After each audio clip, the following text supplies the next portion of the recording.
ఆదేశం ఇవ్వటం కానీ, మీ మీద ఒత్తిడి చేయటం కానీ, లేదా పాత డీజీపీ గారు కూడా ఉన్నారు, రిటైర్డ్ డీజీపీ గారు కూడా, వారిద్దరూ నేను కలిసి పనిచేశాం. ఏనాడన్నా ఒక తప్పుడు పని, కక్కుర్తి పనికి మీ మీద ఒత్తిడి చేయటం, మిమ్మల్ని అడగటం, మిమ్మల్ని ఆదేశించటం ఇప్పుడున్న జరిగిందా? నా క్యారెక్టర్ మీకు క్షుణ్ణంగా దగ్గరగా చూసిన అధికారుల్లో మీరు ఉన్నారు. లేదు, రవాణా శాఖలో వందల మంది అధికారులు ఉన్నారు. ఏ అధికారులను అడగండి.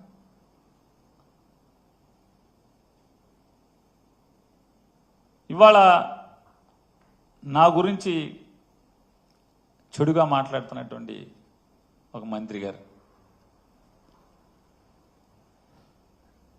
ఆయన తల్లకిందులు తపస్సు చేసి చేయని ప్రయత్నం లేదు. నా భార్య జయసుధ మీద కేసు కట్టించడం దగ్గర నుంచి ఆవిడని అరెస్ట్ చేయడానికి ఎంత ప్రయత్నం చేశాడో అంత ప్రయత్నం చేశాడు. కానీ ఏ మాటకు ఆ మాట దీంట్లో చెప్పుకుని తీరాలి. చంద్రబాబు నాయుడు గారు మాత్రం అతను ఎన్నిసార్లు కలిసినా, నాని భార్యను అరెస్ట్ చేద్దామని చెప్పి ఎన్నిసార్లు కలిసినా ఆయన మాత్రం పొరపాటును కూడా మైండ్ ఏమన్నా చెడిందంటే ఇంట్లో ఆడవాళ్ళకి అరెస్టులు చేయడం ఏంటి? మన టార్గెట్ పేరు నానిగాడు, ఆయన వేసేయండి అంటే, కాదు సార్ ఆడు కొడుకును కూడా వేసేయాలి సార్.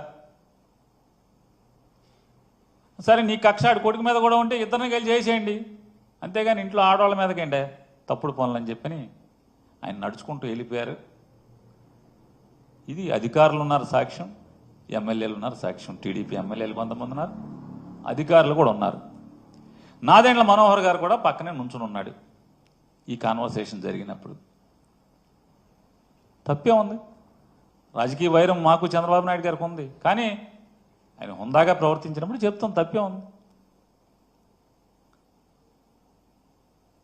ఇవాళ రాజకీయ కక్ష లేదని మాట్లాడతారు. రాజకీయ కక్ష లేకపోతే సరాసరి మేనేజర్ మీద, నా మీద ఇప్పుడు జరిగే ప్రయత్నం అదే కదా. రేపో ఎల్లుండో, ఎందుకంటే 2వ తారీఖు స్క్వాష్ ఏదో వేసినట్టున్నారు మేనేజర్ ఇంట్లో వాళ్ళందరూ. 2వ తారీఖు ఏదో వాయిదా పడినట్టు ఉంది.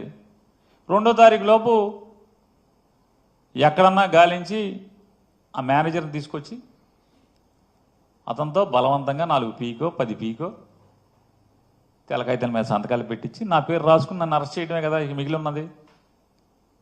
మనకు అర్థమవుతున్నది కదా, నన్ను నా కొడుకుని ఇద్దరిని అరెస్ట్ చేయడమే కదా ఇక మిగిలి ఉన్నది. కానీ ఇంట్లో ఆడవాళ్ళ జోలికి వెళ్తాం ఎంతవరకు అని అడుగుతున్నాను నేను అబద్ధం చెప్పాల్సినటువంటి పని లేదు. ఇది 100%, 100కి 100% జరిగింది.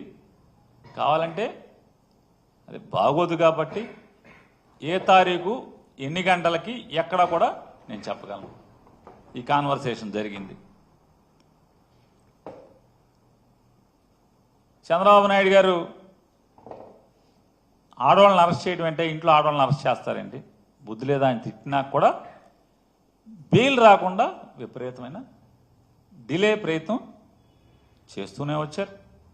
13వ తారీఖున బెయిల్ పిటిషన్ మూవ్ చేస్తే ఉద్దేశపూర్వకంగా పీపీలని మార్చి, పీపీలని సెలవులు పెట్టించి 27వ తారీఖు వరకు, అది కూడా బలవంతంగా జడ్జి గారు నేను ఎట్టి పరిస్థితుల్లో వాయిదా ఇవ్వను, ఇవాళ చేసేస్తాను అని చెప్పిన తర్వాత 27వ తారీఖు చేయాల్సిన పరిస్థితి వచ్చింది. అలాగే 10వ తారీఖున ఎఫ్ఐఆర్ అయితే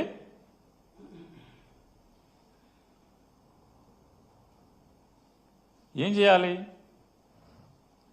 వెంటనే పోలీస్ ఇన్వెస్టిగేషన్ చేయాలి కదా. ఏ ఇన్వెస్టిగేషన్ చేయలేదు. చివరికి 3 రోజుల తర్వాత 11, 12, 13వ తారీఖు 13వ తారీఖున